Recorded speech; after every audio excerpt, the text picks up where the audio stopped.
demonyo ka! Nilinlang mo ko! Walang hiya kayo! Hindi ako dapat nakipagkasundo sa inyo! Pagbabayaran niyo ang ginawa niyong ito! Lalabanan ko kayo! Wala ka nang magagawa. Nakakain ka ng karne namin. Mananalaytay na ito sa iyong mga ugat sa katawan. Hindi ka na makatatanggi pa sa lahat ng inuutos namin sa'yo. Piliting ibuka ang bunganga niya. Ipakain ang kinakain natin. Ang special na delicacy ng mga aswang. Hindi kami aalis! Umalis ka sa daraanan namin! Kung ayaw mong matikman ang galit namin, pinatay niyo ang mga pamilya namin. Kaya gaganti kami sa inyo. Mga demonyo! Kayo ang pumatay sa mga asawa namin! Isang komunidad na sinunog. Pinaghihinalaan ay pare. Paano at ano ang motibo ng panununog na ito? Magandang araw po mga kaibigan. Ito pong muli si Dark Shadow, ang inyong tagapagsalaysay. Ang kwentong inyong mapapakinggan ay hango sa totoong kwento ng buhay. Ngunit ang mga pangalan, lugar at pangyayari ay sadya naming binago upang mapangalagaan ang mga tauang sangkot. Narito na ang ating tula sa araw na ito.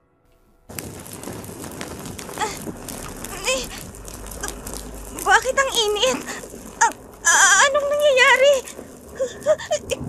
Hindi! May sunog! Nay! Nay! Tulungan niyo ako! Saklolo! Mga kapitbahay! Tulungan niyo ako! Nasusunog ang bahay namin! Teka! Hindi ito bahay namin! Nasaan ako? Ang init!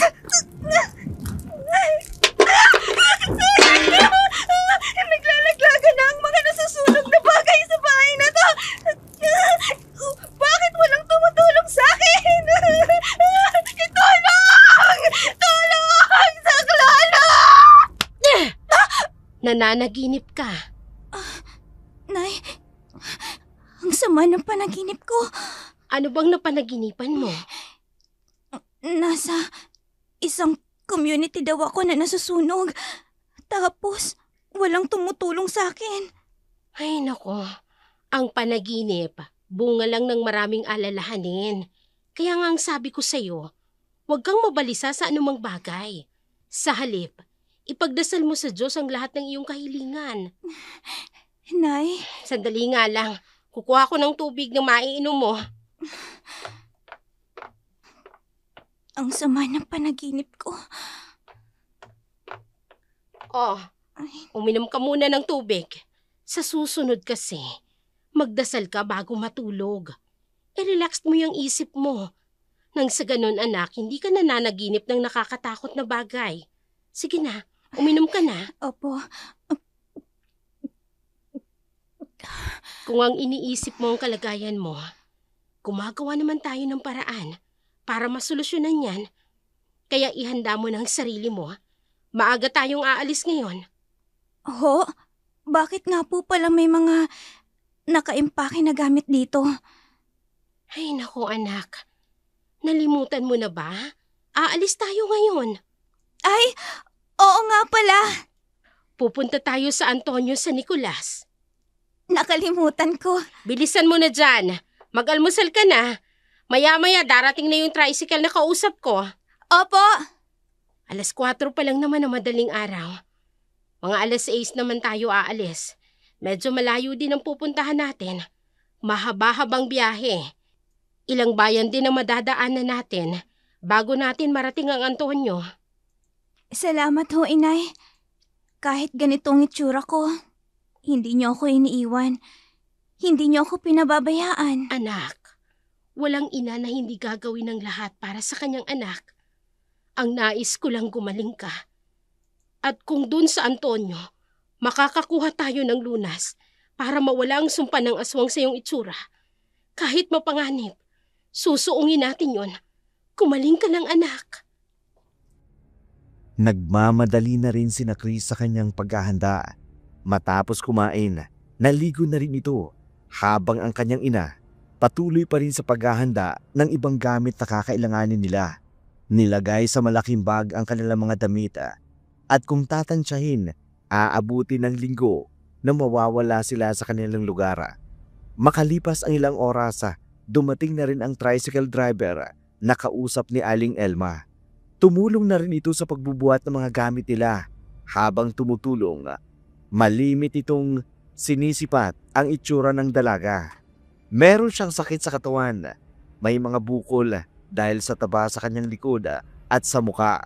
Para itong gumagalaw sa ilalim ng kanyang balat.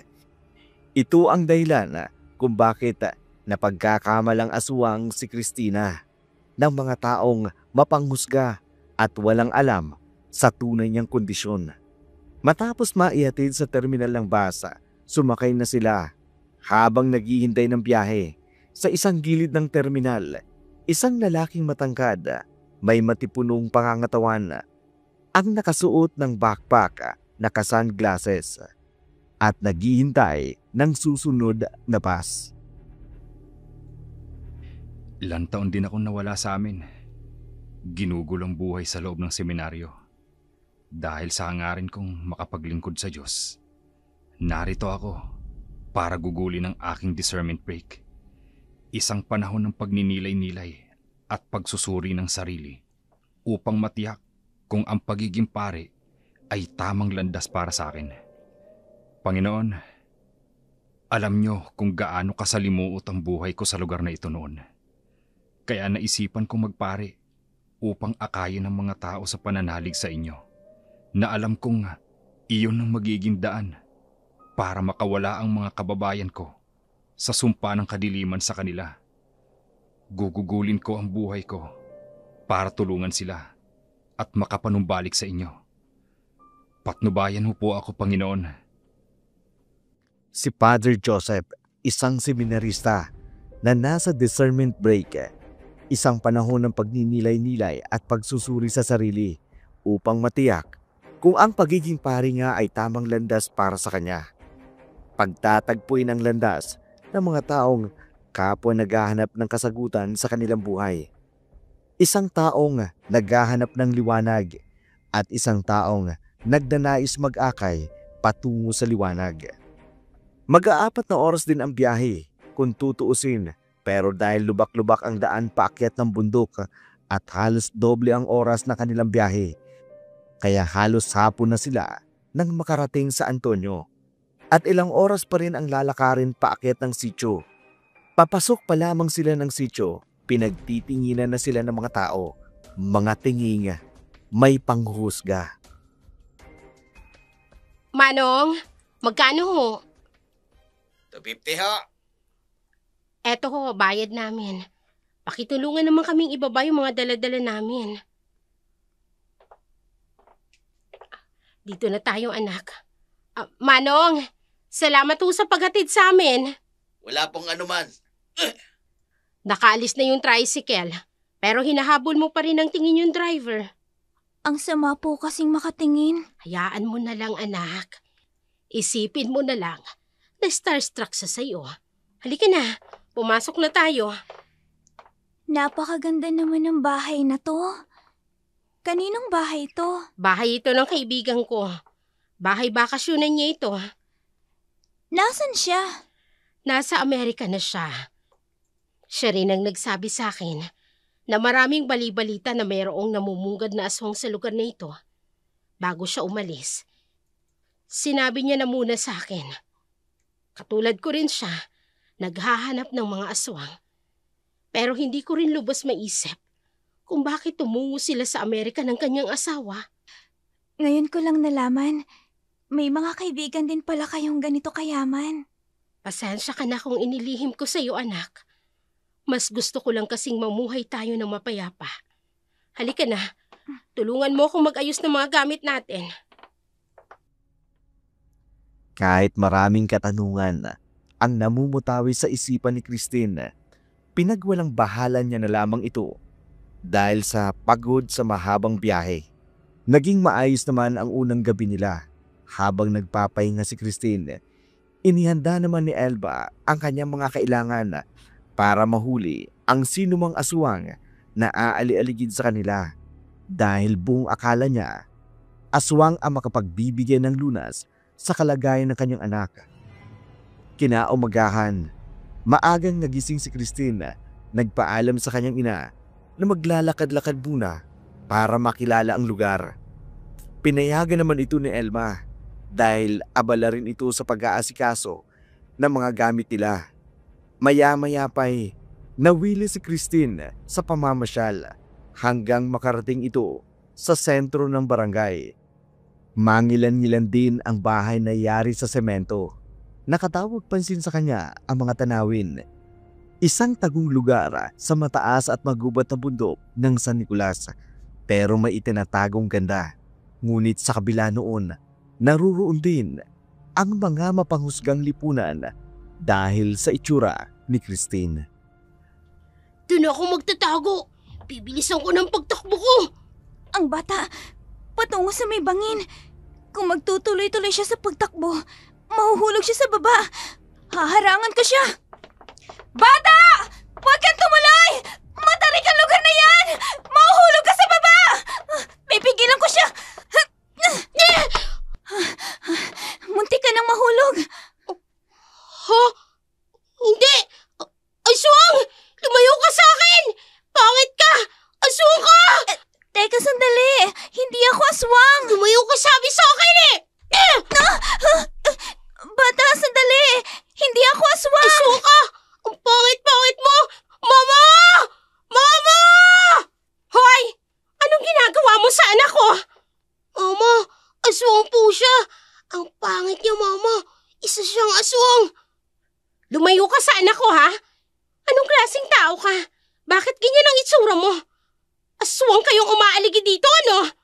Umalis ka rito. Layuan mo ang anak ko. Nagkakamali po kayo. Anong nagkakamali? Hayan, no? Kita si itsura mo?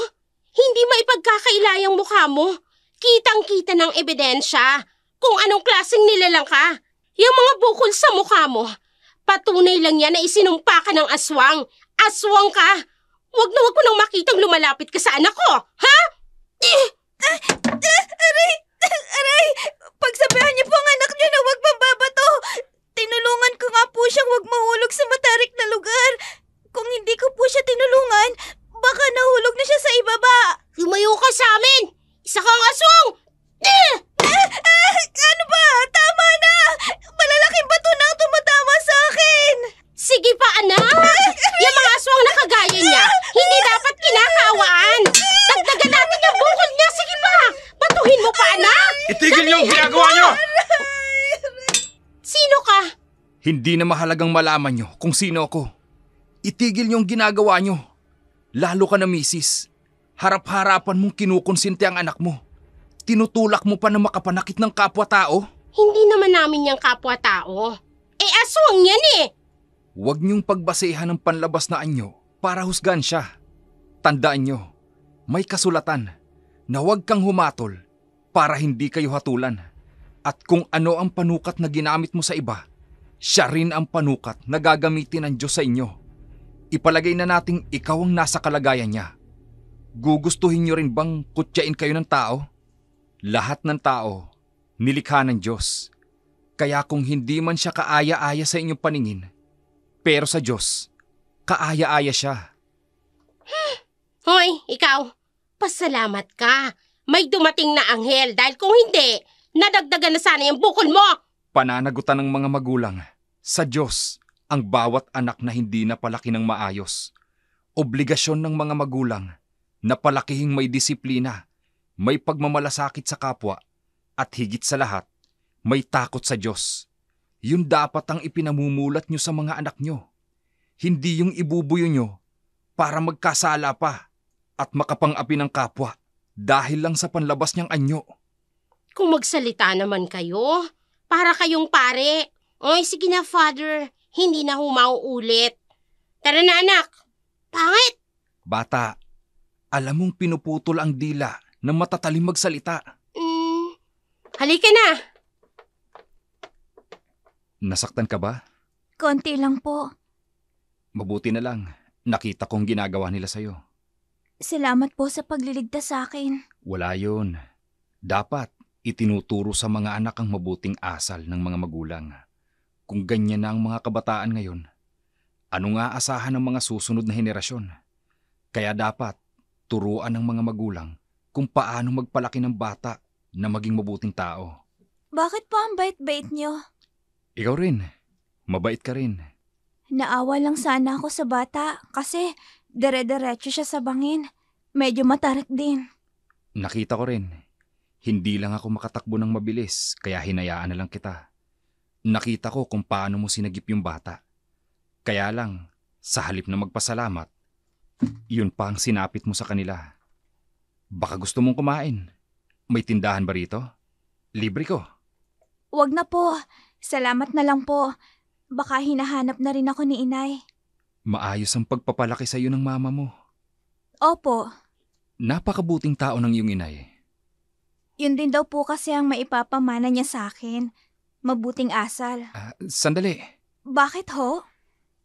Ang mga bukol mo sa muka. Bakit niyo po tinitingnan? Christina!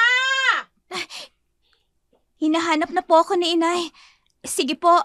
Sana magkita pa tayo sa susunod na araw. Salamat po sa pagliligtas sa akin. Ang kondisyon niya, katulad ng kondisyon ng lola ko. Batang-bata pa ako noon. Hindi ko alam kung anong nangyari sa lola ko noon. Pero malinaw na malinaw sa akin na katulad siya ng sakit ni lola. Ang pagkakaalam ko noon, hereditary ang sakit niya. At ang pagkakaalam ko, sa pamilya lang namin ang may ganoon. Diyos ko, hindi kaya kamag-anak namin ng babaeng yon? Kapag may pagkakataon, babalik ako rito. Pero ngayon, tutuloy muna ako sa Purok 7 ng sityo na ito. Mahaba-habang lakarin pa ito.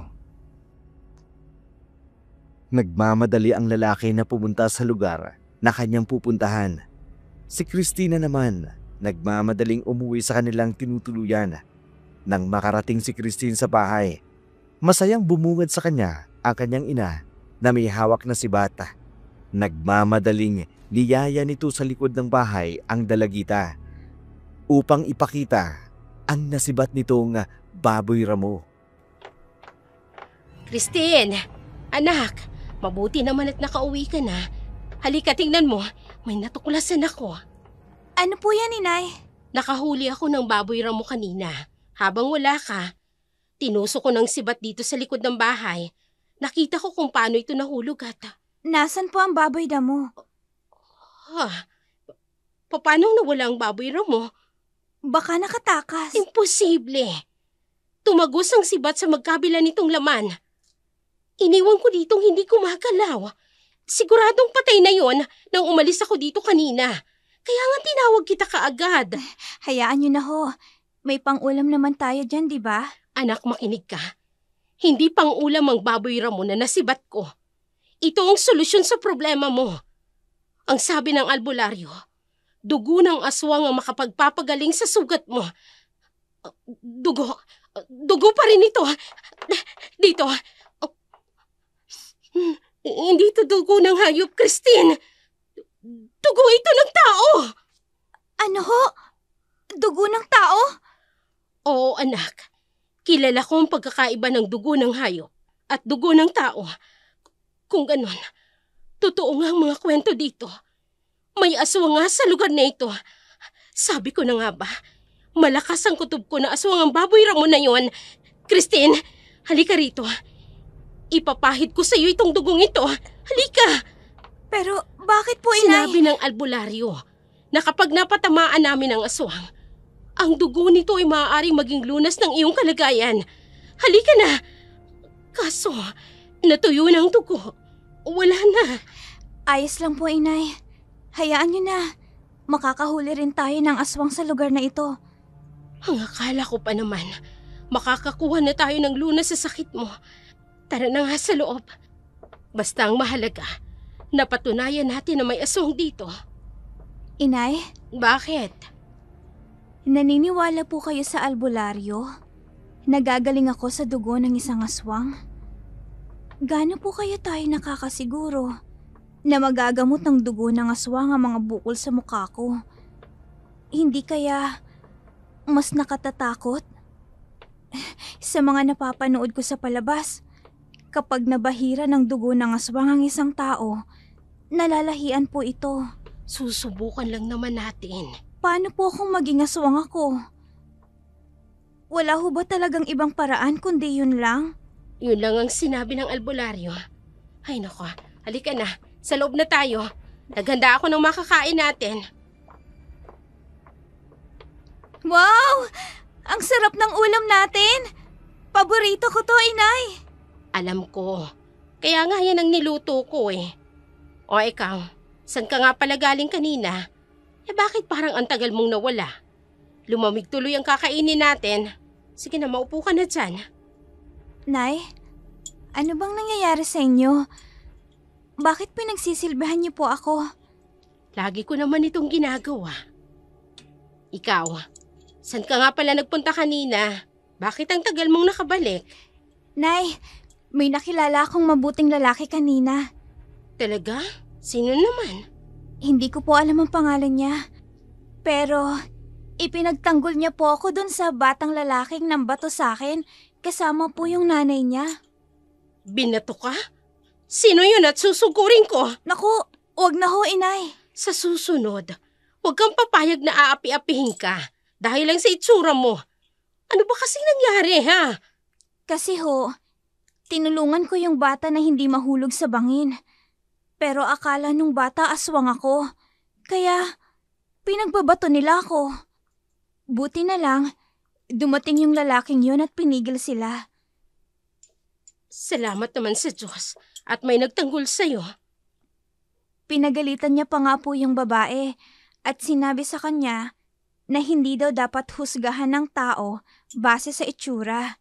Parang pare nga po ang dating niya, Inay eh. Pare? Bakit po, Inay?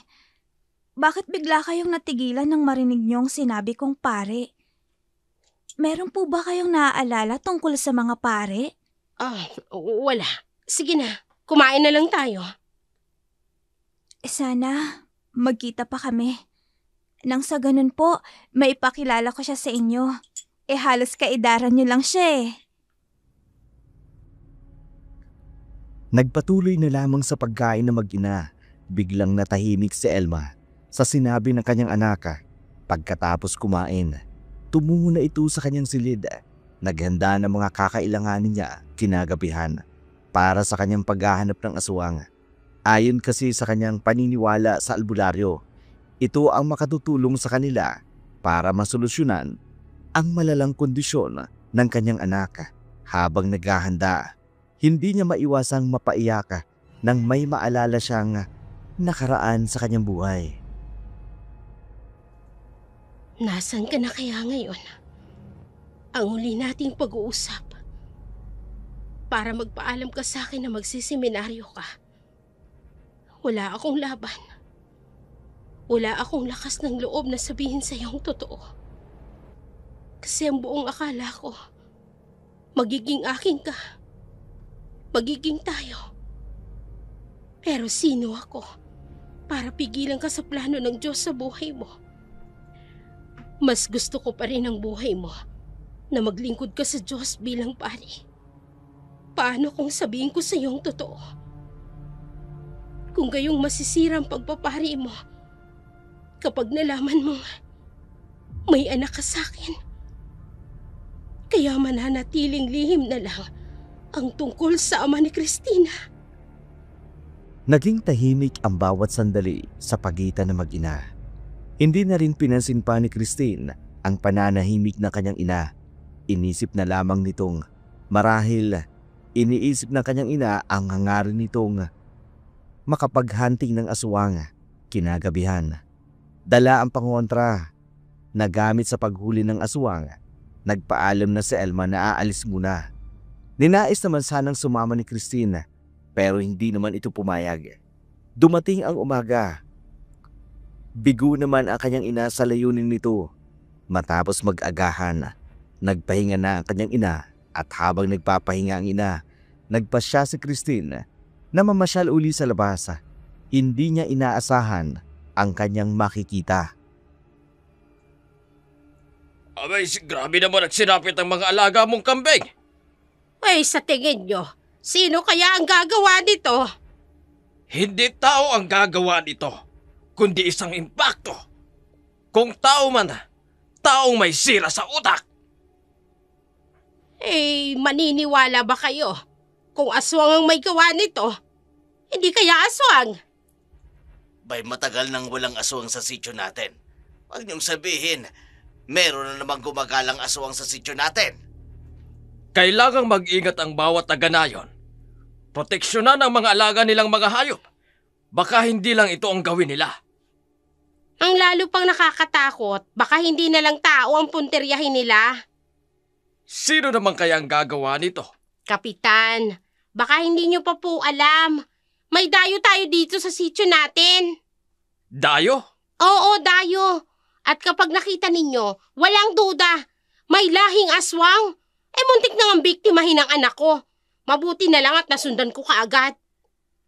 Saan sila tumutuloy? Eh, hindi ko alam. Pero para sa inyo, aalamin ko. Eh, hindi naman ako papayag na maubos ang mga alaga natin. Yun na nga lang ang natitirang kabuhayan. Tapos mapipirwisyo pa ng dayong aswang na yun. O sige. Mabuti na lang pala at nakabisita ako sa sityo na ito. At least, nasaksihan ko mismo ang mga kaganapan. Sige, aalis na ako, pero pangako, gagawa ako ng aksyon tungkol sa bagay na ito. Manadagot ang may kagagawa ng lahat ng ito. Aswang nga ang may kagagawa nito. Malakas ang kutob ko. Naaswang yung babaeng muntik na mabiktima ng anak ko. Ang pangit ng itsura niya. Kahit saang anggulo, aswang talaga siya. Baka naman gawa-gawa mo lang ito. Nung una napaalis mo na yung mag-asawa sa taas. Yung may bahay na bato doon. Buntis pa naman yung babae. Napaniwala mo kami na aswang yun. Kaya sila umalis nang wala sa oras. Ay, totoo naman Mula nga nang umalis sila, wala nang aswang na nambibiktima dito sa atin. Sada nga lang, totoo ang sinasabi mo. So, hindi kayo naniniwala na aswang nga yun? Hindi ko alam. Hindi ko pa naman napapatunayan.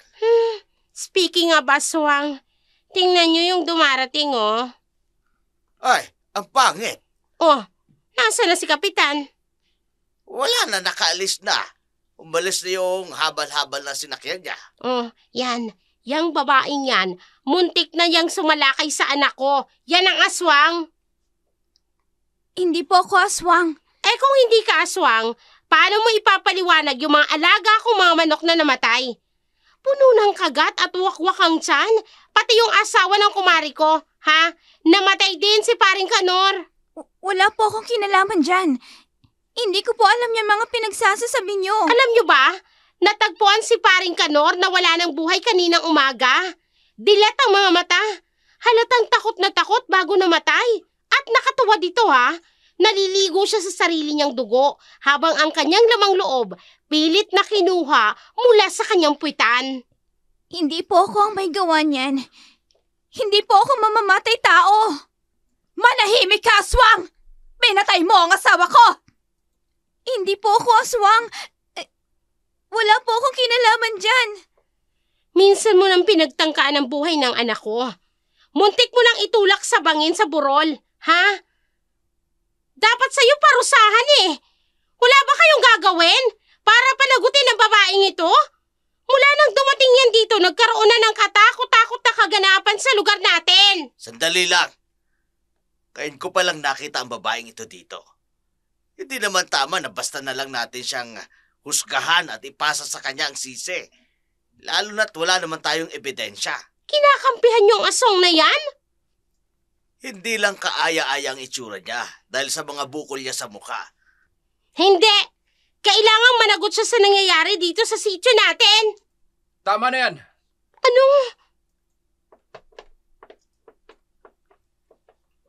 Father Joseph!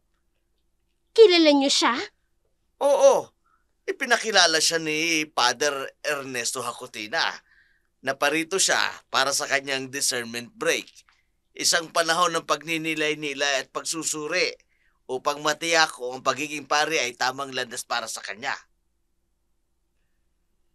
Wala akong pakialam. Basta pananagutin namin ang babaeng ito. Pananagutin sa anong kasalanan? Nakita niyo ba na siya mismo ang gumawa ng ipinararatang niyo sa kanya? Hindi niyo ba alam na sa paghatol niyo sa kanya, ganoon din kayo hahatulan ng Diyos? Pare po talaga kayo? Itigil niyo ho ang kalokohang ito. Kung hindi niyo matanggap bilang tao, matuto kayong rumespeto ng tao. Huwag niyo nang hintayin ang langit na ang gumanti sa kabulukan ng pag-uugali niyo. Walang nagawa ang mga tao at si Alicia nang kunin ni Joseph si Christina. Inilayo niya ito roon at dinala sa isang ligtas na lugar, malayo sa mga mapanghusgang mga tao sa sentro. Pagkatapos noon, nagsipag-alisa na rin ang mga taong napaniwala ni Alicia sa kanyang mga aligasyon.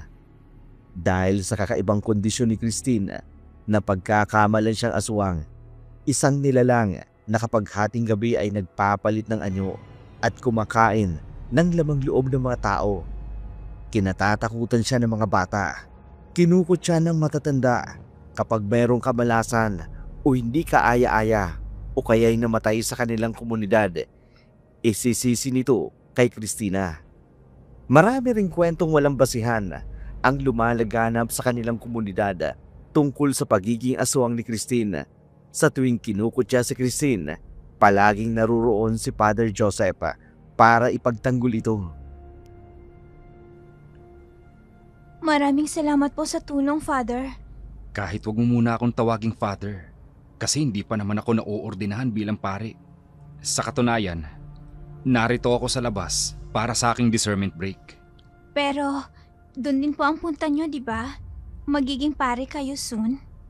Naway ipagkaloob ng Diyos sa akin yan. Salamat nga po pala. Kasi sa tuwing may nangungutya sa akin, lagi ka pong nariyan para ipagtanggol ako. Ano ka ba? Kahit sino naman yata, gagawin yon kapag may nakikitang naaagrabyado. Mukhang hindi naman po lahat.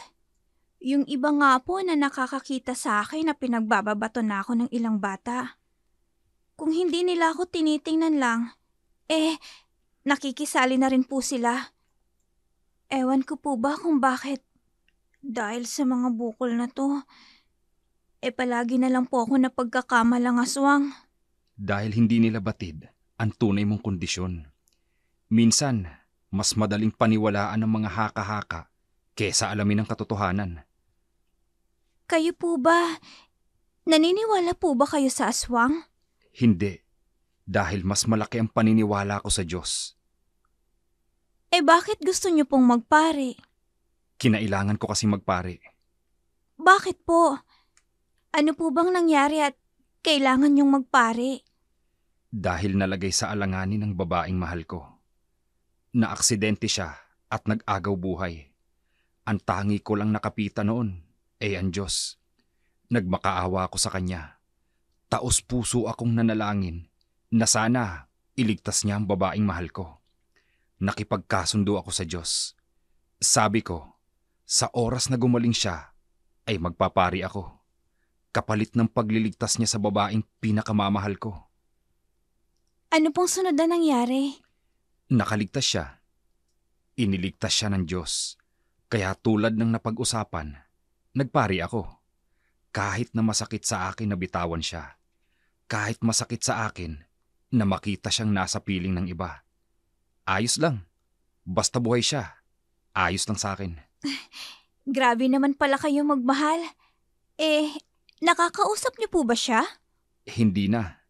Matapos kong sabihin sa kanya na magpapari ako, nilayuan niya na ako. Pinutol niya lahat ng ugnayan na meron kami. Simula noon, wala na akong balita sa kanya. Hindi mo po ba siya naisip na hanapin man lang? O kaya po makibalita man lang tungkol sa kanya? Hindi na. Baka hindi ko mapanindigan yung mga salitang binitawan ko. Baka kapag nakita ko ulit siya, magmakaawa lang ako pabalik sa kanya. Naging mas malapit ang dalawa sa isa't isa. Ito rin ang naging mitya ng isa pang walang katuturang sabi-sabi. Aniya May lihim daw na relasyon ang seminarista at si Christine. Hindi ka rin pala kumakain ng pakwan? Hindi po, Father Hindi ko po trip ang lasa. Ako rin. Nasusuka ako sa lasa niyan. Sabi po ng nanay ko, pareho daw po kaming maarte ng tatay ko. Asa na pala ang tatay mo? Sabi rin po ni nanay, nung ipinagbubuntis niya pa lang po ako, namatay na daw po ang tatay ko. Naaksidente raw po ito sa tricycle. Nabangga po yung sinasakyan ni tatay na tricycle nang nawala ng preno yung truck. Pero naidala naman daw po sa ospital si tatay, pero hindi naman po tumagal. Ganun ba? Hindi mo man lang nasilayan ng tatay mo? Ganun na nga po. O siya, masarap kang kakwentuhan. Pero kailangan mo nang umalis dahil magagabi na. Ay, oo nga po pala. Sige po, maraming salamat po ulit. Aalis na po ako. O sige, mag-iingat ka. Kayo rin po. Matapos ang pag-uusap na yun, umuwi na si Christine sa kanilang bahay. Isang gabi, nabulabog ang bayan ng San Nicolas nang may isang babaeng sumigaw. Nakakita raw ito ng isang babaeng aswang sa puno ng akasya. Mahaba ang buhok, mapula, ang nangangalit na mga mata. Meron itong matalim at dalawang pangil na para bang vampira. May matutulis na mga kuko. Kwento ng babaeng nakakita. Muntik na siya nitong madagit kung hindi lang siya nakadapa kaagad. Dahil sa insidenteng yun, mas lumala ang hinahinala kay Christine. Hindi nakaligtas ang ganitong chismis kay Aling Elma. Kaya sa galit nito, gumawa siya ng paraan para magantihan ang mga nagkakalat ng chismis. Mahal na mahal ni Aling Elma ang kanyang anak na si Christine. Habang natutulog ito, pinagmamasdan niya ang kanyang anak. Hindi niya mapigilang mapaluha dahil sa kondisyon ng kanyang anak. Sinisisi niya ang kanyang sarili kung bakit nagkaganon ang kanyang anak. Naalala niya noong ipinagbubuntis niya pa lamang ito. Palagi siyang lumalabas ng gabi upang uminom at magpakalasing dahil sa sobrang pagkalumo sapagat iniwan siya ng lalaking kanyang minamahal. Dito niya nalaman na nagdadalang tao pala siya at ang ama ay ang lalaking hindi siya pinili. Nang maipanganak ni Aling Elma si Christine, gayon na lamang ang kanyang pagkadismaya nang makita ang itsura nito. Pinanganak niya itong may malaking bukol sa muka, maging sa likod dito. Dahil lumaki ito sa probinsya, meron lamang paniniwala at mas pinili nitong patingnan si Christine sa albularyo. Sinabi ng albularyo na isinumparo ng aswang ang kanyang anak. Bilang isang ina, hindi maaatim ni Aling Elma na kinukutya ang kanyang anak. Tinatawag pa itong salot at aswang. Parang tanikala ang mga salitang ito sa kanyang dibdib. Sa tuwing mapag-iisa siya, naaalala niya ang sinabi ng albularyo tungkol sa kanyang anak.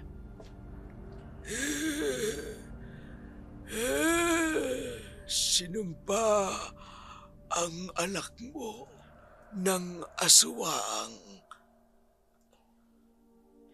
Ho? Bakit naman isinumpa ang anak ko? Dahil sa inggit. Inggit? Oo, Sino naman ang maiinggit sa akin? isang babaeng aswang ang nagnanais lamang makaganti sa'yo. Kaya sinumpa ang anak mo. Paano mapuputol ang sumpa? May pag-asa pa bang gumaling ang anak ko? Aswang ang gumawa ng sumpa. Kaya aswang din ang makatatanggal ng sumpa. Ang ibig mong sabihin, kailangan kong hanapin ang aswang na nagsumpa sa anak ko? Maaari. Pero may mas matinding paraan para dyan. Ano? Dugo. Dugo ng aswang. Kailangan mo makakuha ng dugo ng aswang at dapat mo itong ipahid sa katawan ng iyong anak pagsapit ng kabilugan ng buwan. Saan naman ako maghahanap ng aswang? Bahala ka na doon. Pero may alam akong lugar. Sa Sitio Antonio, bayan ng San Nicolas. Marami akong nababalitaan tungkol sa sitio na yon. Naglalabasan ang mga aswang sa iba't ibang anyo. Meron nga raw na may biyesta pa. Malayo ang lugar na yon. Pero kung susubukan mo, wala namang mawawala sa'yo. Mapapagod ka lang. Pero may posibilidad na gumaling ang anak mo. Kaya kami nandito dahil sa sinabi ng albularyo. Kailangang makahanap ako ng aswang sa lugar na ito. Isang palatandaan ng aswang ang hindi sila makatingin ng diretso kapag kinakausap. Yun ang kailangan kong mahanap sa lugar na ito. Teka, ang lalaking yun, kanina pa pasipat-sipat dito sa bahay na tinutuluyan namin. Ang mga gamit ko. Humanta ka sa akin. Kung aswang ka man, pinapadali mo ang trabaho ko. Ang buntot pagi at ang sibat, ihahanda ko. Mabilis na kumilos si Elma. Sinamantala ang pagkakataon. Nagbabaka sakaling aswang ang nakita niyang umaali-aligid sa kanila. Dahil bihasa sa pagiging aswang hunter si Aling Elma, mabilis siyang nakakilos. Nasundan ang lalaking nagmamasid sa kanila sa likod ng bahay. Sino ka? Bakit mo kami minamanmanan? Hindi naman. Napadaan lang ako. Kilala ko yung dating nakatira dito. Napansin ko lang, bago na yung nakatira. Bakit hindi ka makatingin sa akin ng diretso? Duling kasi ako eh. Nahihiya ako sa inyo. Tumingin ka ng diretso! Anong kailangan mo sa amin? Wala. Tingnan ko lang sa gagawin ko. Kung hindi ka magsasabi ng totoo. Anong? Alam mo naman siguro kung ano ang hawak ko. Mahigpit ang pagkakahawak mo sa buntot pagi. Oo. At kahit aswang, mamimilipit sa sakit kapag nahampas ko nito. Mamumula, magkakasugat, at mamamaga ang tatamaan nito. Anong gagawin mo? Naghahanap kasi ako ng aswang. Kaya susubukan ko ngayon. Baka makatagpo ako ng aswang. Subukan mong tumakas. Sisibating kita. Wala akong ginagawang masama. Paraanin mo. Hindi. Hanggang hindi mo sinasabi sa akin ng totoo. Kung bakit ka nagmamasid sa bahay na ito. Sinabi ko na sa'yo, diba? Hindi ako naniniwala. Hindi ako naniniwala. Magsabi ka ng totoo! Mamimilipit ka sa sakit. Pero hindi naman talambraso mo. Aswang ka! Aswang ka! Hindi ko alam ang sinasabi mo. Umamin ka! Aswang ka nga!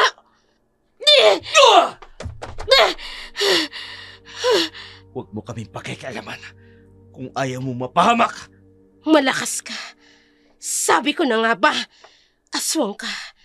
Aswang ka! Diyan ka na! Hoy! Bumalik ka rito! Hahabulin ko siya. Siyang makakatulong sa akin para makawala sa sumpa ng aswang ang anak ko. Tigil! Tigil! Ang sibat, hindi pa siya nakakalayo. Sisibating ko siya! Aswang nga siya. Hindi ka makakatakas sa akin ngayon! Nawala siya. Aswang nga siya. Tama nga ang sabi ng kaibigan kong si Beatrice. May aswang nga sa lugar na ito. Pero hindi pa sila masyadong namiminsala ng mga tao. Marahil, dahil hindi pa kabilugan ng buwan. Mabuti, Para makahuli ako ng isa sa kanila, kailangan gumaling ang anak ko. Kung napatamaan ko siya, hindi maiiwasang lumabas ang dugo sa katawan niya. Yun ang susundan ko. Nagmamadali si Elma. Nasundan ang tumatakas na aswang. Ang dugo nito ang nagbigay sa kanya ng hudyata para masundan ang kinaroroonan ng mga aswang. Tila ba ang pagkakataon na ang umayon sa kanya, sa kanyang pagsunod, natuntun nito ang isang komunidad. Sa loob pa rin ito ng sityo biyak na bato, pero sobrang liblib na. Ilang lumang kabahayan ang nakatayo. Ang mga taong naruroon, halos hindi makausap ng maayos. Lahat ay nakatingin sa kanya. Doon niya napatunayan na pasok niya na ang lungga ng mga aswang. Nandito na siya, Supremo. Naghahanap nga siya ng mga katulad natin. Pigilan ang mga kasamahan. Huwag gagawa ng hindi maganda. Hintayin natin ang kabilugan ng buwan bago tayo kumilos. Kamahalan, makabubuti siguro. Huwag kayong lalakas ng boses. Baka marinig niya. Pagsabihan mo ang lahat. Walang magsasalita. Walang sasagot. Kapag nagtanong ang babaeng yan, Anong pinaplano niyo, Supremo? hindi na siya palabasin sa lungga natin. Malakas siya. May kakaiba siyang kasanayan. Parang pinaghandaan niya pagpunta rito. Kailangang balansin natin siya. Mahihina pa tayong lahat. Wala pa tayong magagawa para labanan siya. Kargado siya ng mga gamot na magpapahina sa ating mga aswang. Malakas din ang pananalig niya.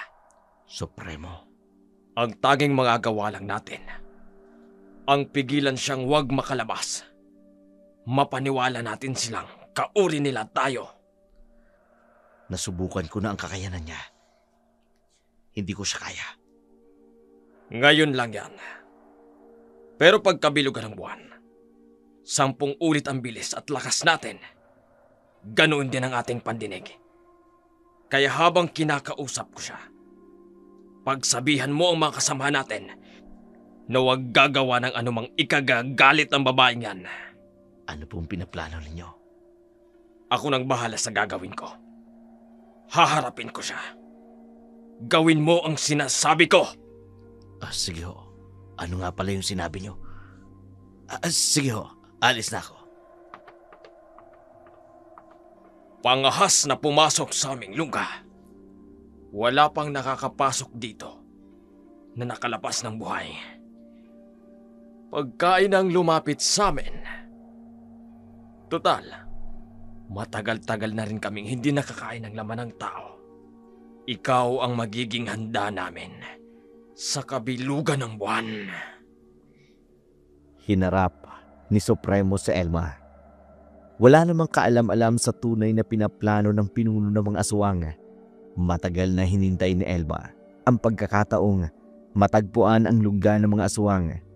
Kaya nasabi niya sa kanyang sarili, hindi siya lalabas ng lungga ng mga aswang nang hindi nakakapatay ng isa man sa mga aswang dahil naniniwala siya sa sinabi ng albularyo.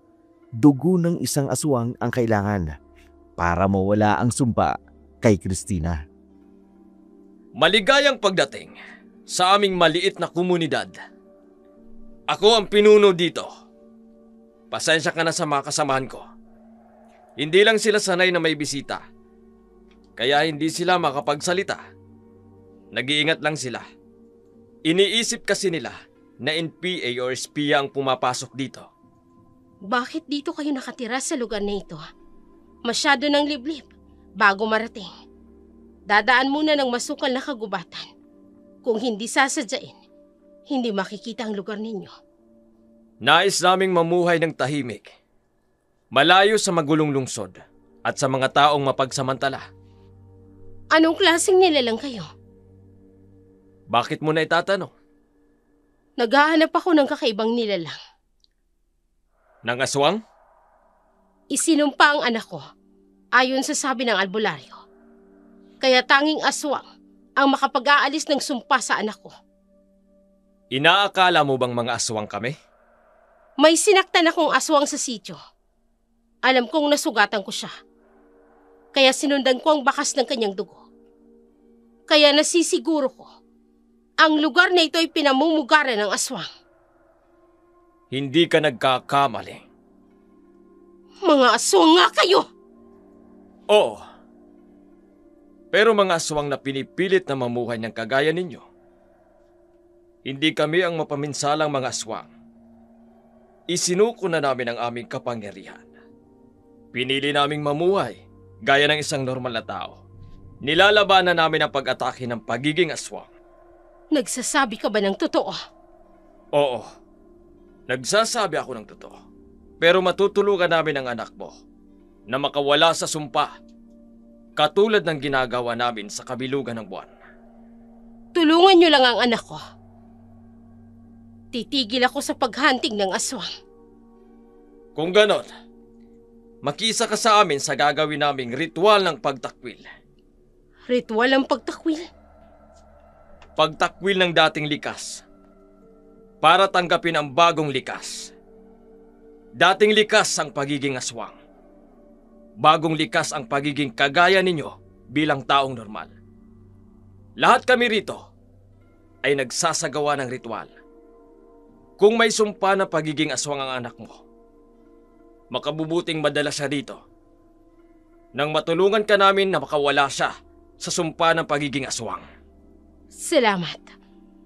Kung meron naman palang madaling paraan na hindi na kailangan ng pagdanak ng dugo ninyong mga aswang, masusundin ko kayo dahil kayo ang mga nilalang na nakakaalam kung paano mawawala ang sumpa ng anak ko. Makakaasa ka na matutulungan namin siya. Magtiwala ka lang sa amin. Kailangang madala ka agad siya dito dahil bukas makalawa, kabilugan na ng buwan. Kailangang maisama namin siya rito. Babalik ako. Sa pagbabalik ko, kasama ko na ang anak ko. Sige. Pero ang hiling namin, bukas ka na umalis. Alanganing oras na. Madilim na ang daan. Hindi lang kami ang nilalang na kinatatakutan ng mga tao. Natatakot akong baka masumpungan ka nila. Hindi ka na makabalik. Lubha silang mababangis. Pero kung bukas makalawa, kabilugan na ng buwan, hindi magandang uuwi ako ngayon. Para bukas kasama ko na siya. Pasasamahan kita sa isa sa mga kasamahan ko para maging ligtas ka. Kahit bukas ng madaling araw kayo umalis. Ang mahalaga, madaling araw, may kaunting liwanag na. Hindi na makakapanalakay ang mga aswang. Mahina kami sa ganong oras. Sige, magtitiwala ako sa inyo. Pero wag niyo lang akong lilinlangin dahil masama akong magalit. Hindi ako mangingiming lipunin kayo ng mga kasamahan mo. Kung masasama kami, hindi ka sana namin hinayaang makapasok sa aming lungga. Sa muog pa lang namin, patay ka na. Kung kami ang mga uri ng aswang na mapanganib, hindi namin ginawa. Dahil kami ang mga uri ng mga aswang na nagnanais mabuhay ng tahimik. Bukas ka na umuwi. Ipaghahanda ko ang matutuluyan mo. Magpapahanda rin ako ng pagkain. Huwag kang mag-alala. Karning hayop ang ipaluluto ko. Tingnan mo ang pagluto mamaya. Nilalagyan din namin ng sibuyas at asin. Hindi kami maano kasi mabubuti kaming nilalang. Walang kamalay-malay si Elma na ang lahat ng sinasabi at ipinapakita ng pinuno ng aswang, panlilinlang lamang sa kanya. Nais itong umabot ang babae hanggang sa kabilugan ng buwan at doon ay gagawin siyang hapunan ng mga aswang kapag nakabalik na ang kanilang lakas at kapangyarihan. Hindi niya napapansin na halos sunod-sunuran na siya sa Supremo. Bawat sabihin nito ay ginagawa niya. Sa kabilang dako naman, labis ang pag-aalala ni Christine dahil alanganing oras na wala pa rin ang kanyang ina. Kausap nito si Father Joseph habang naghihintay sa kanyang ina. Wala pa rin ang inay mo? Nag-aalala na nga po ako sa kanya eh. Saan ba siya nagpunta? Diyos ko, Bakit? naalala ko na. Sinabi niya sa akin kahapon, pupunta daw siya sa lungga ng mga aswang. Delikado ang gagawin niya. Lalo na kung mag-isa lang siya dun. Alam niyo po ang lungga ng mga aswang? Minsan na akong nagawi dun nung bata pa ako. Bibihira lang ang nakakapasok dun. Kung may makapasok man, bibihira rin ang nakalalabas ng buhay. Ang nanay ko, pupuntahan ko po ang lugar na yun. Sasamahan kita. Pero po, baka hanapin kayo sa simbahan na pinaglilingkuran ninyo. Bahagi ito ng aking discernment break. Ang gawin muna ang mga bagay na ito. May bahagi ng aking nakaraan na tila hindi pa nabubuo. At umaasa ako na dahil dito, mabubuo ito. At hindi rin kita kayang pabayaan sa lugar na yon. Pero, delikado po. Mas lalong hindi kita pwedeng pabayaang mag-isa doon. Hindi po kayo natatakot? Ngayon pa, tumagal na ako sa seminaryo. Lumakas na ang aking pananampalataya. Bakit pa ako matatakot sa mga alagad ng dilim? Ang mga alagad ng dilim ay takot sa mga taong naglilingkod sa liwanag. Sa mga ganitong pagkakataon, lalo pang napapatunayan ng Diyos ang kanyang biyaya sa mga mahihirap na sitwasyon. Salamat po. Dahil kahit hindi nyo kami kaano-ano, kahit hindi nyo kami kilala, pero nandiyan ang pagtulong nyo sa amin. Kung wala po kayo, hindi ko po alam kung ano ang gagawin ko.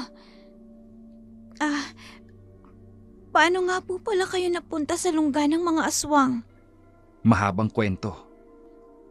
Alam mo bang hindi lang ang kagalingan ng dati kong kasintahan ang dahilan kung bakit pumasok ako sa pagpapari?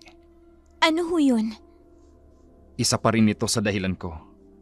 Ang lugar na ito, na minsan naming naging tahanan, ay naging bahagi ng aking nakaraan.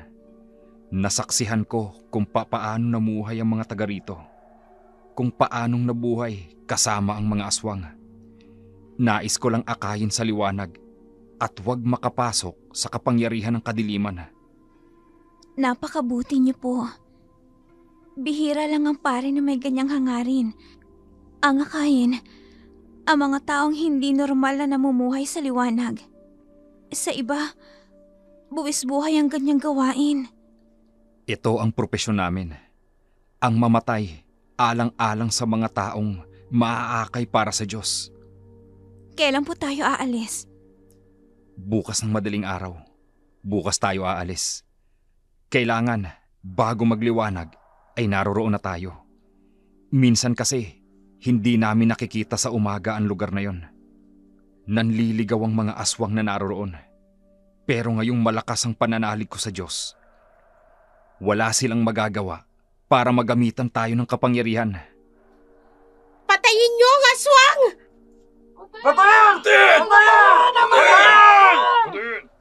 Ang mga tao, Napaniwala sila ng mga kasinungalingan. ano pong gagawin ko? Haharapin natin sila. Ako ang kakausap. Ang sama talaga ng tingin nila sa akin dahil sa kalagayan kong to. Mga aswang! Lumabas kayo dyan! Lumabas kayo! Father, Kasama mo ko. Hindi ka nila maaano. Anong kaguluhan ito? Ayan ang aswang! Bakit kayo nanggugulo? Father, bakit kayo tumutuloy sa bahay ng mga aswang? Hindi sila mga aswang. Mga kasama! Ang assistant ng simbahan ng Antonio, nakikituloy sa bahay ng demonyo ng mga kampo ng kadiliman? Akala ko ba, aakayin mo kami sa liwanag? Bakit ikaw mismo nakikisama sa mga alagad ng dilim? Father, Ako nang bahala. Patayin niyo ang babaeng yan! Anong karapatan mo para utusan ng mga taong ito? Kayo naman, naiisip niyo pa ba ang ginagawa niyo? Naiisip niyo ba ang kahihinat ng ginagawa niyo? Sa tingin niyo, makaliligtas kayo sa batas kapag ginawa niyo yan? Human rights violation ang ginagawa niyo yan. Kahit ang mga alagad ng batas, walang karapatang patayin ang sinuman. Anong pruweba nyo at kailangan nyong patayin ang babaeng ito? Mula nang dumating siya sa lugar namin, naging magulo na ang barangay. Samot-saring patayan ang nagaganap. Mula lang nang dumating sila. Sapat na bang dahilan yon para patayin nyo siya? Nakita nyo ba sa akto na siya ang gumagawa niyan? Sino sa inyo ang isa man na nahuli siya sa akto na kinakain ng mga alaga niyong hayop o pinatay ang mga kamag-anak nyo? Walang makasagot. Isa lang ang ibig sabihin nito. Wala isa man sa inyo ang magpapatotoo kahit isa.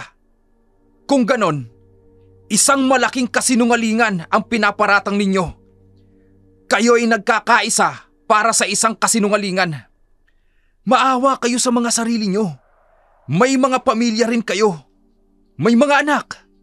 Hindi nyo rin gugustuhin na mangyari ito sa mga anak ninyo. Sabi ko na nga ba hindi tayo dapat nakinig kay Alicia. Hindi nyo ba nakikita ang mga sarili ninyo? Kayo ang totoong lumilikha ng kaguluhan. Kayo ang totoong nagpapasakop sa udyok ng kadiliman.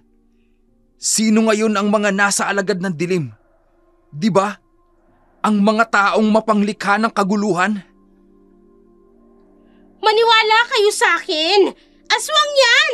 Oy, nasan ba ang patunay mo? Father, pasensya na ho nag-domino effect kami. Basta na lang kaming sumunod kay Alicia nang wala man lang sapat na basihan. Bakit ka ba galit na galit sa aswang? Dahil pinatay nilang asawa ko! Sa aswang ka gumanti.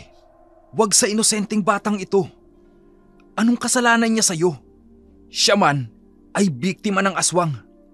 Buong buhay nila, humahunting sila ng aswang para makawala sa sumpa ng aswang sa katawan niya. Ayon sa paniniwala nila. At ang ina niya ngayon ay nanganganib dahil sumuong ito sa lungga ng mga aswang. Ngayon, papunta kami doon para bawiin ang kanyang ina para iligtas.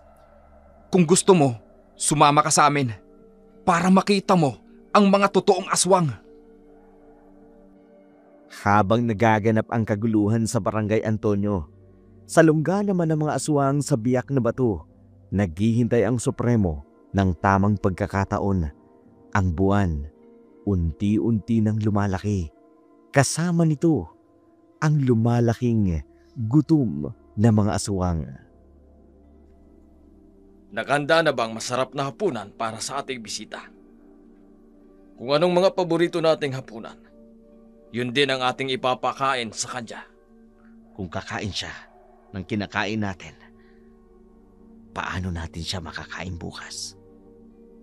Kung hindi man natin siya makain, at least maging kauri na lang natin siya. Masusunod, Supremo.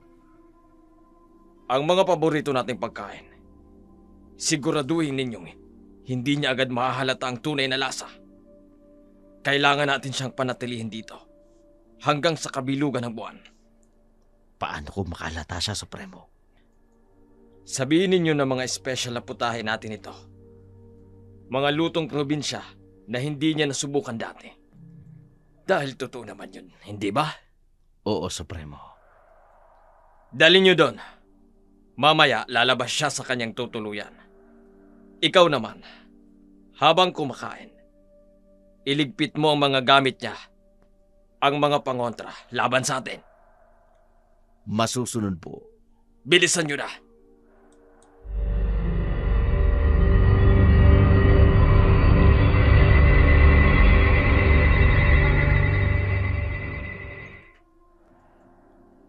Elma, halika na at kumain na tayo.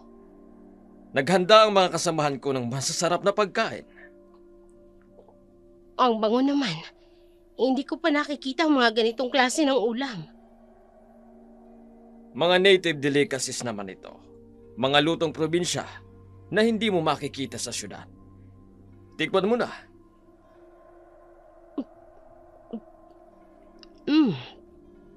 Masarap nga.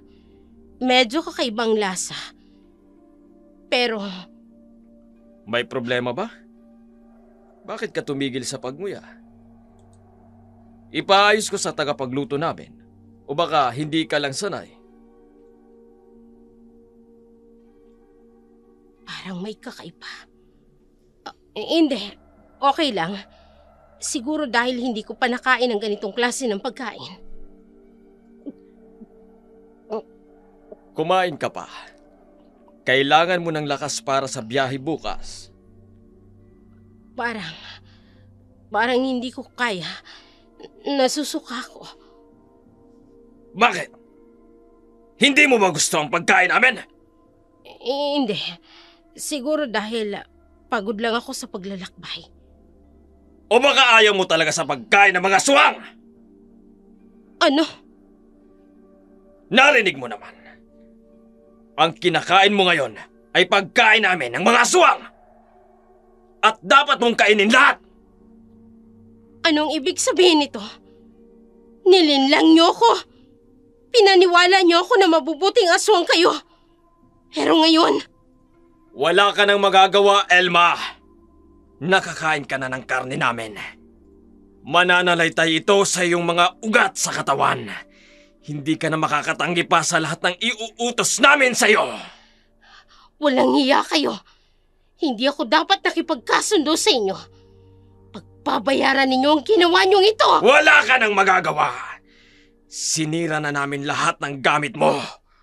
Wala ka nang magagawa laban sa amin. Walang sinuman ang nakapasok dito na makakalabas ng buhay. Walang hiya kayo. Nasaan ang mga gamit ko? Wala na! Sinira na namin! Di! Lalabanan ko kayo! Hawakan ninyo sa... Pilitin ninyong kumain! Di! Kailangan makain mo ang kinakain namin para maging kaul ka namin o ikaw ang kakainin namin. Karne ng taong ipinakain niyo sa akin kanina! Timonyo ka!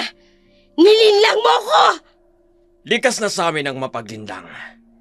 Kung hindi namin kaya ang kalaban, nililinlang namin. Minsan na naman naming napatunayan na ang mga tao madaling mauto, madaling mapaniwala. Yun ang kahinaan ninyo. Kaya ayaw naming mabuhay na kagaya ninyo. Piliting ibuka ang bunganga niya. Ipakain ang kinakain natin. Ang special na delicacy ng mga aswang! Hindi! Ayoko! Kumain ka! Kumain ka! Kain! Kain!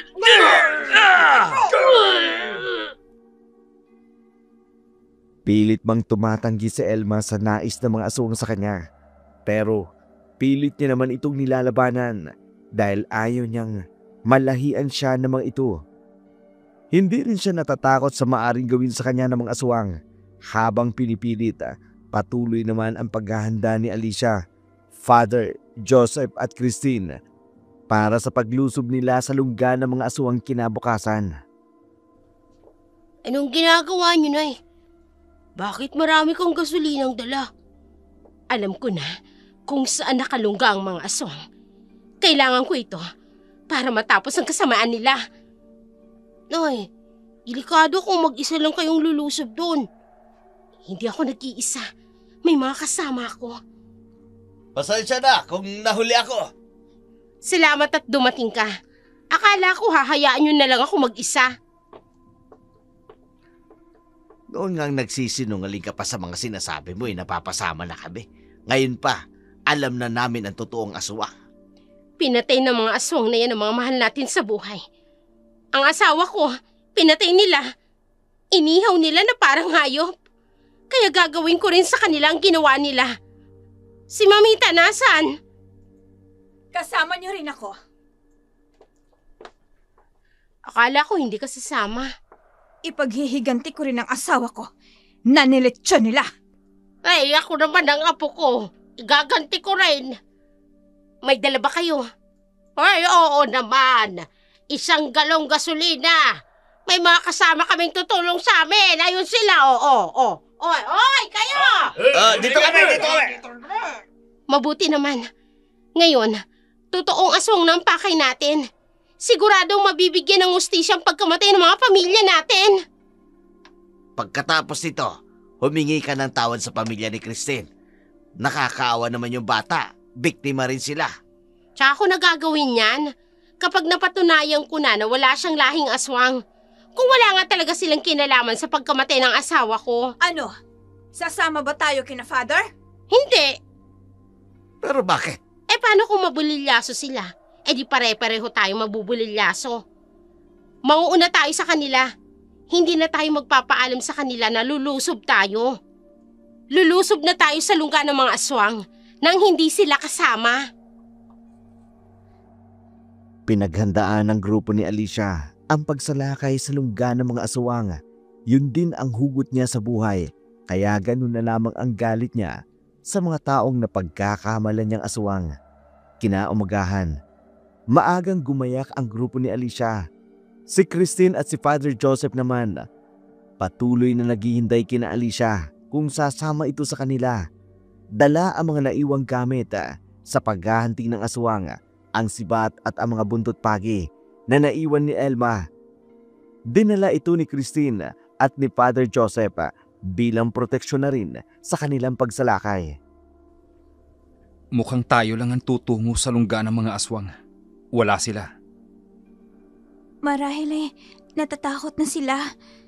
Hindi tuloy nila mapapatunayan na inosente kami. Isa nga rin yan sa paraan sana para mabura sa kanila ang pagdududa nila sa pamilya mo. Okay lang, Father. Wala namang ibang mahalaga sa akin ngayon kundi ang mabawi ang nanay ko. Para makilala niyo na rin siya. Sana nga buhay pa siya. Sana nga buhay pa siya. Nang sa ganon, makilala ko naman siya. Father, kahit tayong dalawa lang, alam ko, papatnubayan din tayo ng Diyos. Sigurado yun. Marami ang tutulong sa atin sa panalangin. Kaya nasisiguro ko na pakikinggan ng Diyos ang mga dasal nila. Sino pong sila, Father? Hindi lang simbahan ng Kora-Paro ko. Nakipag-ugnayan din ako sa ilang mga Protestant church dito sa San Nicolas. Ganon din sa mga born again at Baptist church. Natutulungan tayong manalangin. Alam ko, dibdiban silang manalangin. Kaya alam ko, tutulungan tayo ng Diyos. Okay lang ho sa inyo na makipag-ugnayan sa kanila? Sila ay mga kapwa ko alagad ng Diyos. Naniniwala ako na kapwa kami tinatawag ng Diyos na maglingkod sa Kanya. Sa iba-ibang kaparaanan nga lang. O ano, handa ka na? Handang-handa na po. Nakakahanga ka. Akalain mo, kahit bata ka pa, marunong ka nang gumamit ng sibat. Tinuruan kasi ako ng nanay ko. Sakali daw na may makasalubong kaming aswang. Ay, hindi ko pa nga po pala na ikukwenta sa inyo. Mula daw nang isinilang ako, nagsimula na maging aswang hunter ang nanay ko. Ang galing naman. Gustong gusto ko talaga siyang makilala. Parang magkasing edad lang ho kayo. Ganun ba? Opo. Tara na, para mailigtas na natin siya. Ngayon ang magandang oras na lumusob sa kanila. Mahihina sila sa mga oras na ito. Sige ho, tara na po. Diyos ko, muling iparanas niyo sa akin bilang iyong lingkod ang iyong paglingap. Wala akong ibang aasahan, kundi kayo lamang po. Literal na mga alagad ng dilim ang aming sasagupain, pero malakas ang pananalig ko. Na kayo ang makagagawa ng higit na dakila kesa hinihiling at iniisip namin. You are omnipotent God. Makapangyarihan ka. Omniscient. Alam mo ang lahat ng bagay. Omnipresent. Abot ng iyong presensya ang lahat ng dako.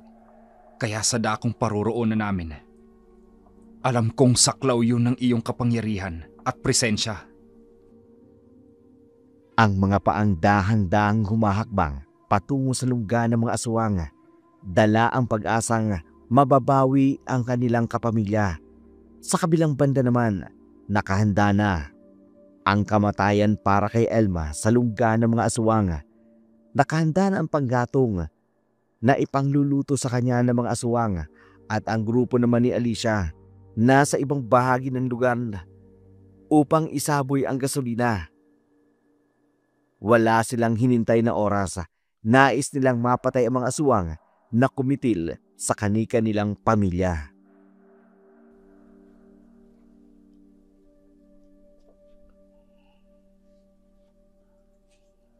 Sino kayong mga tao? Sino kayong pangahas na naglakad at pumasok sa aming teritoryo? May nakakita sa atin. Ano gagawin natin ngayon, Alicia? Alicia, baka mapurnada tayo. Akala ko safe sa atin ang lugar na ito. Bakit natunugan nila tayo? Huwag kayong matakot. Ito na yung pagkakataon natin. Ano mang panganib ang dala nila, haharapin natin. Hindi tayo papayag na hindi sila magbayad sa ginawa nila sa pamilya natin. Sumagot kayo! Mga trespasser kayo dito! Walang taong pinapayagang pumasok sa lugar na ito! Kakaiba siyang magsalita. Hindi siya katulad natin. Mga aswang nga sila. Tama si Mang Pedro. Ang boses niya ay may kakaiba. Parang hindi normal na tao. At isa yan sa pumatay sa pamilya natin. Umalis kayo rito! Kung ayaw niyong mapahamak! Kapag nakapasok kayo sa borderline, hinding-hindi na kayo makalalabas ng buhay! Hindi kami aalis. Umalis ka sa daraanan namin. Kung ayaw mo matikman ang galit namin, pinatay niyo ang mga pamilya namin. Kaya gaganti kami sa inyo! Alicia, sigurado dapat na tayong... Hindi! Hindi ako natatakot. Lalaban ako. Lalaban tayo! Pero, Walang pero! Eto na ang oras. Mga demonyo kayong pumatay sa mga asawa namin! Mga hunghang! Hindi kayo makatatakbo sa amin! Nasa harap na natin. Nakita ko na siya. para sa asawa ko, sibatin natin! Ipaghiganti natin ang ating mga pamilya! Sibatin na yan! Tumago sa dibdib ko! Natamaan natin ang aswang! Totoo nga na aswang siya! Hindi! Hindi niyo ako mapipigilan! Isa ka pa sa mga pumatay sa asawa ko! Walang patawad para sa inyo! Patay na! Patay na siya! Hindi ako makapaniwala. Talagang napatay natin ang isang aswang. Pwede na akong umuwi. Nakapatay na ako ng isang aswang! Isa pa lang yan, Gaga! Marami pa silang kasama sa loob. Kaya lulusob tayo! Walang iwanan! Lulusob tayo! Lulusob tayo! Lusubin! ang aswang! Para sa mga asawa nating pinatay nila! Tara na! Hindi pa tapos ang laban. May mga kasama pa yan sa loob na dapat nating lipunin. Matagumpay na naipatumba ng grupo ni Alicia ang mga aswang na humarang sa kanila. Nagpatuloy sila sa paglalakad hanggang makarating sila sa lungga ng mga aswang. Nakita mismo ng kanilang mga mata ang ginagawa kay Aling Elma. Mula sa di kalayuan na lungga ng mga aswang, gamit ang teleskopyo, nakikita nila ang kaganapan sa maliit na community ng mga aswang. Supremo, naitali na namin siya. Nakahanda na rin ang kawayan para sa pagkabit. Mabuti. Ibitay ninyo siya ng patiwarik. Siguraduhin ninyong hindi siya makakali sa pagkakabitay. Ano pong gagawin natin sa kanya? Dahil ayaw niyang kumain ng pagkain ng mga aswang, siya na lang ang magiging pagkain natin. Hindi! Pakawalan niyo ako rito! Wala akong ginagawang masama sa inyo! Anong wala? Ikaw ang may gawa ng sugat na ito sa aking balikat. Ikaw ang baboy Ramon na nasibat ko! Oo! Kaya ngayon, ikaw naman ang sisibatin ko gamit ang sibat na ginamit mo sa akin. Bago pa magkabilugan ng buwan mamayang gabi, kailangang luto na siya. Siya ang magiging hapunan natin. Huwag mo na siyang gamitan ng sibat para maramdaman niya ang init at unti-unti niyang kamatayan. Kailan pa natin sisimulan? Ngayon pa lang. Maghanda na kayo ng apoy. Malaki ang kailangan nating panggatong. Maawa kayo sa akin! May anak ako! Hindi niyo ako pwedeng patayin! Ang tanging nais ko lang ay mawala ang sumpa ng anak ko. Kailanman wala pa akong pinatay na aswang.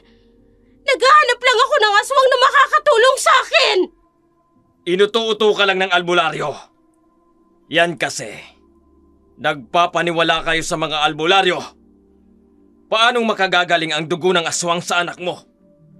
Lalo pa nga itong malalahian ng pagkaswang. Nakikiusap ako! Pakawalan niyo ako! Matutulad ka na sa mga taong naglakas ng loob na pumasok sa aming lungga. Walang nakakalabas dito ng buhay. Yan ang napapala ng mga pangahas na pumapasok dito. Hindi iniisip ang pinapasok. Para kayong mga daga na kinakalaban ang mga leon. Anong laban mo sa amin? Lalo't mag-isa ka lang! Dahil sa hangarin kong gumaling ang anak ko, wala akong ibang hangad. Kaya pakiusap. Kayong alam ko na hindi kayo makakatulong sa anak ko. Aalis na ako. Hindi na ako magugulo ng mga aswang. Pakawalan mo lang ako. Hindi kami tanga para gawin yan. Kahit kayong mga tao. Kapag pagkain na, hindi nyo na pakakawalan. Ang tulong mo sa amin ay ang maging pagkain ka namin. Ganyan talagang takbo ng buhay dito. Supremo, handa ng apoy. Hindi. Huwag niyong gawin ito. May pamilya ako. Wala na kaming pakialam sa pamilya mo. Ikaw na lang ang mahalaga ngayon. Panginoon, wala na akong magagawa para sa aking anak. Patawarin mo ko. Hindi ko na isama si Christine sa ligtas na lugar. Magdasal ka na habang pwede pa. Maya-maya, wala ka ng pagkakataon. Christine, anak ko, sana'y mapatawad mo ko. Hindi ko natupad ang pangako ko sa iyo. Supremo, simulan na natin. Simulan na! Bago pa dumating ang mga bisita natin, kailangang tapos na tayo! Diyos ko, tanggapin mo ang kaluluwa ko. Wala na akong laban. Ito na ang katapusan ko. Nagsimula ng sindihan ang kahoy sa palibot ni Elma habang siya ay nakatali. Sa kabilang dako naman, galit na ang mga taga-sityo sa kanilang nakikita. Bigla tuloy nilang naisip, marahil ganun ang ginawa ng mga aswang sa asawa nila. Tila ba nililitsong baboy ang ginagawa bago ito kinakain. Kaya wala silang natagpo ang bakas sa pagkawala ng mga mahal nila sa buhay. Ganon ang ginawa nila sa mga tao? Iniihaw nila na parang hayop. Nararapat lang sa kanila na sunugin din. Tama si Mamita. Nakita na natin ang totoo. Talagang sila ang aswang. Hindi tayo dapat mag-antay pa. Tama kayo. Napatunayan ko na rin na hindi aswang ang pamilya ni Elma at ni Christine. Mabuti naman at natauhang ka. Biktima lang pala sila ng mga aswang tulad natin. Hindi sila ang kalaban natin. Bilang pambawi sa kanila, tutulungan natin si Elma na makawala sa kamay ng mga demonyong yan. Paano natin siya tutulungan? Ibubuhos natin ang gasolina sa buong lugar na yan para matawag ang pansin ng mga aswang at magulo sila. Magagawa kaya nating makuha sa Elma bago sila makapaganda? Kailangan nating subukan. Hindi natin pwedeng pabayaan ang inosenteng babae na yan. Sige, handa na ako. Para kay Elma! Maghanda na kayo. Sabay-sabay nating ibubuhos ang gasolina sa iba't ibang bahagi ng lugar nila. Sige, gagawin namin ang lahat ng iniutos mo. Total, ikaw naman ang nagsisilbing PL namin. PL? Ano pa, the parent leader? Ay, okay. Di sunugin na natin lahat. Habang naguguluhan sila, kukunin natin si Elma. Delikado yan. Pero para sa hustisya ng mga asawa natin at para kay Elma, gagawin natin. Walang atrasan. Ito na ang pagkakataon natin para makaganti sa pumatay sa mga mahal natin sa buhay. Simulan na natin! Bago pa nila matapos ang kanilang ginagawa kay Elma! Oy, tara na! Para sa lahat ng biktima ng mga aswang na yan. Tara! Teka, sandali. Ano ba? Bakit? Nasaan si Father Joseph? Tsaka si Christine? Malamang wala pa sila. Nauna tayong tumungo rito. Marahil sa mga oras na ito, papunta pa lamang sila. Nais kong bumawi sa kanila. Kaya iligtas natin si Elma. Bilisan na ninyo! Ibuhos nyo ng mga gasolina. Nang makalika na tayo ng ingay at magulo sila. Sige na! Sige, bilisan na natin. Sige na! Oh, ang iba sa inyo, ha? Si Elma dapat. Bago pa nila masindihan ang apoy na gagawin nila, tayo na ang mauunang makalika ng apoy. Mabilis na naisagawa ng grupo ni Alicia ang kanilang plano. Mabilis namang sinilaban ang mga kubol ng mga aswang, maging ang kanilang sanktuaryo ay nasunog na rin. Ito ang naabutan ni Father Joseph at ni Christine, kaya dali-dali nilang hinanap ang kanyang ina.